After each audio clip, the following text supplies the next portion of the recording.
अस्सलाम वालेकुम मोअज़्ज़िज़ नाज़रीन। मेरा नाम सुंबल है।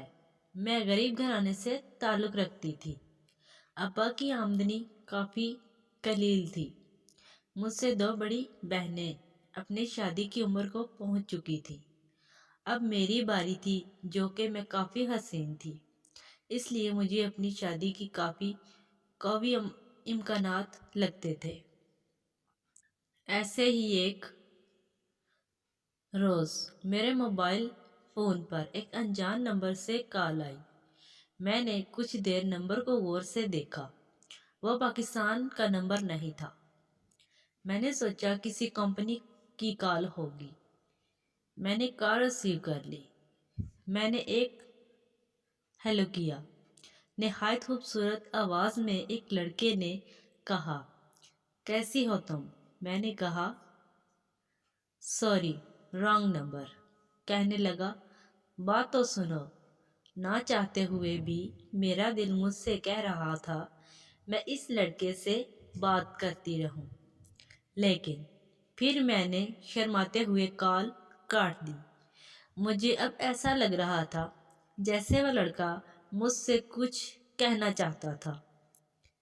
मुझे भी इसकी मासूम सी आवाज़ ने खूब मुतासिर किया था, इसलिए देर रात तक फ़ोन हाथ में लिए फिरी। इस नंबर की कॉल का इंतज़ार करती रही, लेकिन इस रोज़ वो कॉल ना आई। अगले रोज़ फिर से मोबाइल की घंटी बजी। मैंने नंबर देखे बिना ही कॉल अटेंड कर ली। वही था। कहने लगा, आज दिल खोल के बात कर ले। वो आज कल मत काटना।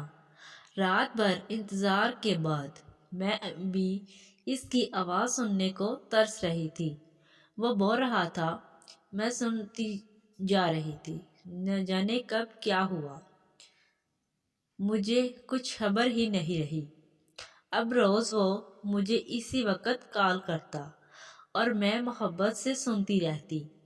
हमें एक दूसरे से मोहब्बत हो चुकी थी। एक रोज़ हमज़ा ने मुझे शादी के लिए कहा। मुझे इनकार की ज़रूरत ही न थी।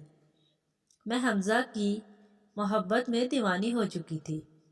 हमज़ा ने मुझे बताया, एक माह बाद पाकिस्तान वापस लौट आएगा, मुझसे शादी कर लेगा। मुझे कहने लगा, शादी की तैयारियां शुरू कर दो। मैंने चुपके से घर वालों के पैसे उठाए और बाजार शॉपिंग करने के लिए निकल पड़ी। मैं देर रात तक घर से बाहर रही। काफ़ी खरीदारी के बाद जब घर लौट रही थी, एक गाड़ी वाले ने मेरा रास्ता रोक लिया।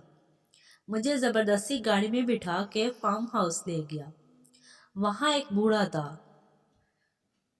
मुझे देखा तो कहने लगा, वो ड्राइवर, आज तो अच्छा माल लाए हो।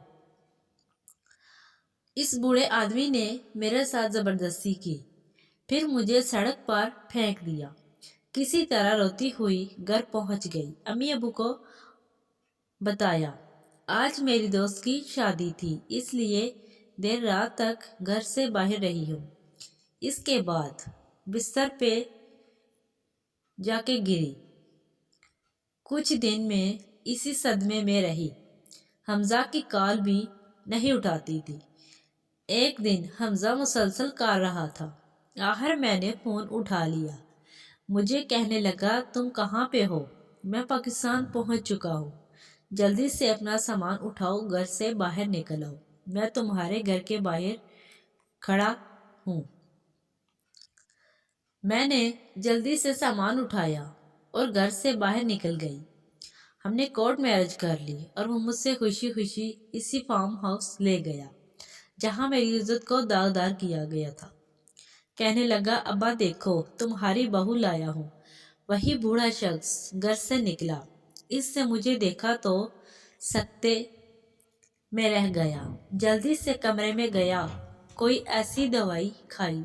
चंद ही महीनों में इसकी सांसें थम गईं।